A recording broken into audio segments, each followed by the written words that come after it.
Salutare, salutare dragilor! Bine ați venit în atelierul de gătit! Sunt Elena Panaghiu și astăzi vom prepara batonașe energizante.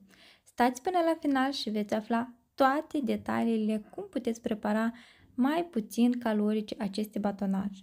Priviți-le, arată deosebit! Haideți să trecem la ingrediente de care avem noi nevoie.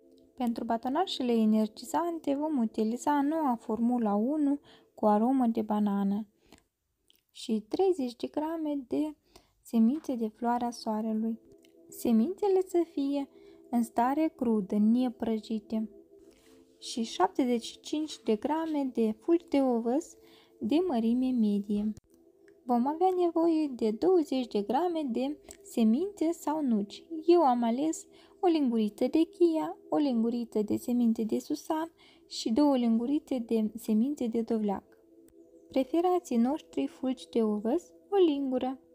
Vom îndulci batonașele noastre cu o lingură de miere. Pentru a obține batonașe mai puțin calorice, putem înlocui această lingură de miere cu o lingură de iaurt. Iaurtul să fie natur. În calitate de grăsimi sănătoase vom utiliza 2 linguri de ulei de cocos.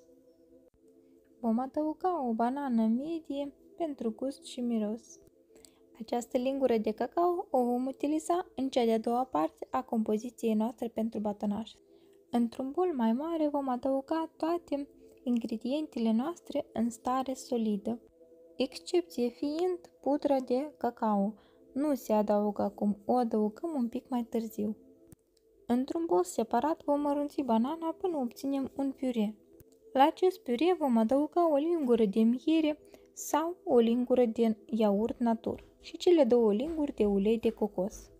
Ulterior, combinăm compoziția noastră solidă cu cea lichidă și, la necesitate, putem să mai adăugăm o lingură de Formula 1 banană pentru a obține o masă mai dură, mai uscată.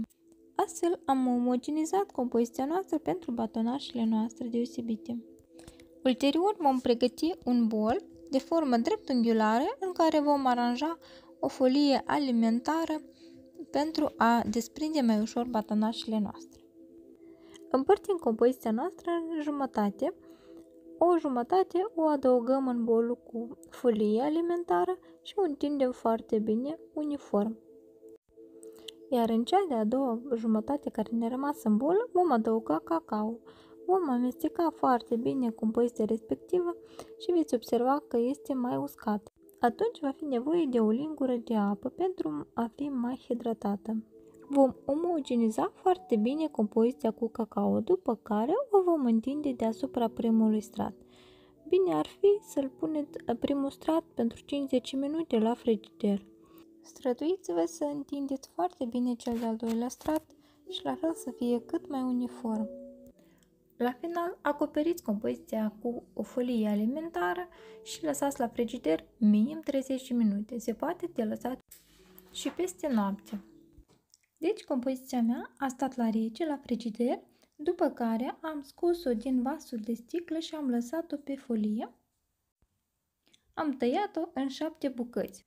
Fiecare poate să-și taie în mărimea dorită. De exemplu, eu am luat doar un singur batonaș, l-am mai tăiat în 2, puteți vedea partea de desubt și partea de deasupra și mi-am pregătit o gustare delicioasă pentru a servi cu un ceiuț căldut. Bineînțeles că la acest batonaș mi-am mai adăugat câteva semințe și nuci pentru decor ca a fi mai frumoasă și am servit-o cu un ceai cald. Vă doresc poftă bună și neapărat trebuie să încercați aceste batonașe deosebite. Eu prepar aceste batonașe ori de câte ori avem nevoie de ceva dulce, de ceva deosebit. Respectiv le servim cu careva fructe și un ceai cald. Vă doresc poftă bună la toată lumea! Vă mulțumesc că ați fost alături de mine. Nu uitați să dați un like, un subscribe pentru a nu pierde următoarele rețete pe care le voi posta. Vă mulțumesc! Numai bine! Pa, pa!